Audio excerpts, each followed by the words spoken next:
have the cutest tiny purse treat holder to share with you. It can be filled with treats, lip balm, other fun little trinkets, but it is so cute and I can't wait to share with you. I'm Anna Hellman. Thanks for being here. Let's take a look at it. Here you can see this adorable project that we're going to be making, and I want to show you how it opens. So here is our little purse, and it opens right here with just a little Velcro piece. And then it unfolds and you can fill it, like I said, with treats, with lip balm, with anything cute and small that will fit inside. So I want to show you how to make this, and we'll start with the materials that we need. First, we need a piece of paper for the purse base. You can use cardstock or you can use designer paper, but this measures 6 by 6 inches. We also need a piece of paper that will be this latch piece that comes over the top. This measures 2 by 4 inches. We're going to need a piece of 6-inch ribbon and a small, you could use a circle. I actually used a piece from our strawberry builder punch. I thought the little flower piece was really cute for this. So that is what we will need. Now first we need to do a little bit of scoring. I'll show you how to do that. I'll bring in my scoring board, and I will link to all the products that I'm using today in the video description below. This paper I love. It's called Pattern Party. This is actually Host exclusive right now. So with any order of $150 or more, you can choose this beautiful paper pack and you get a ton of pieces in it. But you can get this free with your Host credit. So what we're going to do is score this at 1 1/4 inches and 4 3/4 inches. Then we're going to turn it 90 degrees. We need to score at 2 1/2 and 3 1/2.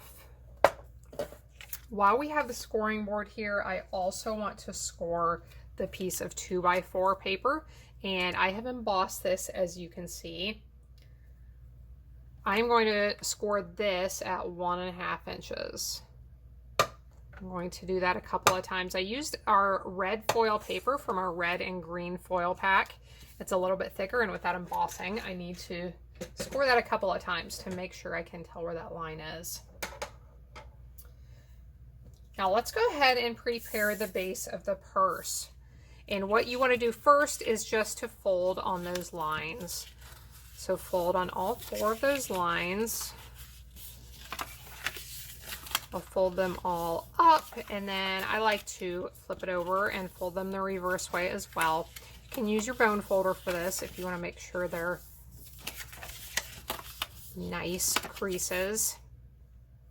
Now, this is the trickiest part of this project, so I'll try to make sure a couple of times that you can tell what I'm doing here. So I have this turned so that the 2 1/2 and 3 1/2 inch score lines are in the center here. And here I have the smaller flaps at the top and the bottom. So what I'm going to do is fold this bottom flap up. Now I am using the score line on the left side here. There's one here and one here. I am going to be working with this one on the left. I'm going to lift on that score line and bring that score line down so that it is even with the bottom edge of my paper. And give that a crease back here on this back side. Okay, right in here. I'm going to show you that again, and then we'll have 3 more chances for me to show you again because we have to do this a few more times. So I folded the bottom flap up. As you can see, I'm going to lift on that score line. And I want to bring it up, and all of this paper back here is going to lift as this happens until, bring it down until that score line is even with the bottom edge of the paper, just like that. And I'm going to reach in here from the back and give that a good crease right here. Okay, we'll do the same thing on the left side this time, but we have to fold it left. So I'm lifting on that score line. I'm going to bring it around until that score line is even with the bottom of the paper down here. I'm going to reach inside and crease that piece. Now we will turn this around, do the exact same thing down here. The first time you do this, it's a little bit awkward to figure out what you're doing, but after you do it a couple of times, it is not difficult at all.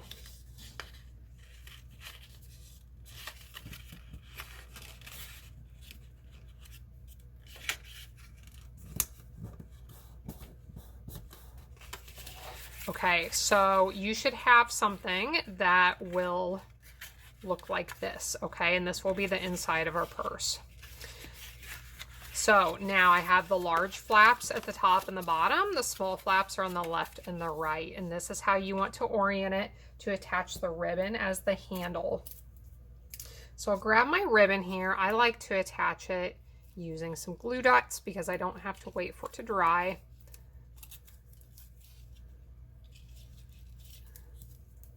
So just pick those up. I want to attach these near those score lines, but inside of the score lines, okay? So I have about 1/4 of an inch between the ribbon and the score lines here on each side.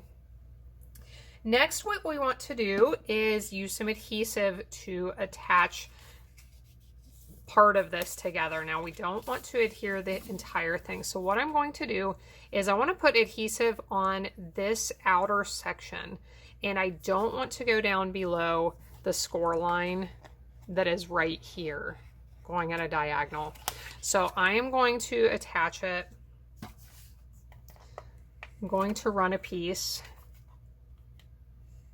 along this longer edge and then one along the shorter edge up here. Same thing down here on this corner. I'll do a longer strip right there, shorter strip right here, over on this corner, a longer one and a shorter one. Same thing down here. Now, once you have that adhesive on there, you can fold this over, give it a good press,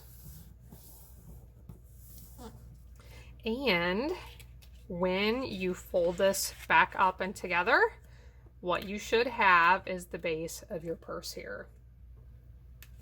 So now real quick, what we want to do is give it some, show you on the sample, give it some little creases on the ends, okay? So what you want to do is just force it to fold. So press your finger down in there and then give it a good squeeze right here, which will give it a little crease and allow it to pop in when we fold all of this together. So press on it with your finger, give it a little squeeze right there, and you'll have a nice crease. Now what we need to do is attach the closure piece, this piece right here. So I scored right here on that 1.5 inch mark like I showed you at the beginning. We need to punch the end of this with a fancy tag topper punch. And you want to punch the end that has the shorter piece here. That's the end we're punching.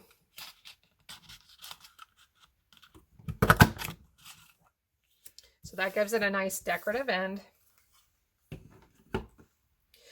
Now we want to place adhesive on this only on that larger section.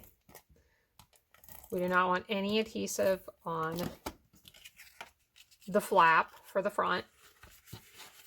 So the way I like to attach this is to actually hook that front piece over first, get it in place, and then once everything is where I want it, to flip it around to the back and give that a good press.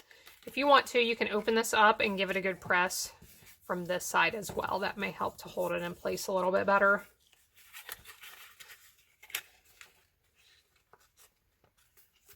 Now let's decorate the flap right here. You could do this before you put it all together if you prefer. I have this piece of pearlescent paper that I punched with that strawberry builder punch. I just love this pearlescent paper, and I actually embossed it with the same embossing folder. So we'll add that little piece. We will add an embellishment on top. I have some elegant faceted gems here. I really like these, and use one of these pink ones. I think this will look nice with that printed paper in the background. Now we need one more finishing touch, which is a Velcro piece. So I have both of the Velcro pieces here stuck together. I'm going to peel off one of the paper backing pieces and stick it on the back of the closure. And then I'm going to remove that other piece. Get this all nice and lined up before I close it. And then when I fold down and close it, this will hold everything together. So we're going to give that a really good press to make sure the adhesive is stuck. And now I can open this up and fill it with the treats of my choice. So thanks so much for watching along. Like I mentioned, you can find the product list with ordering links in the video description below. I hope you enjoyed this. Please give me a like, thumbs up, comment, and I hope you'll stop back in again next time when I'll be here helping you to hand make with love.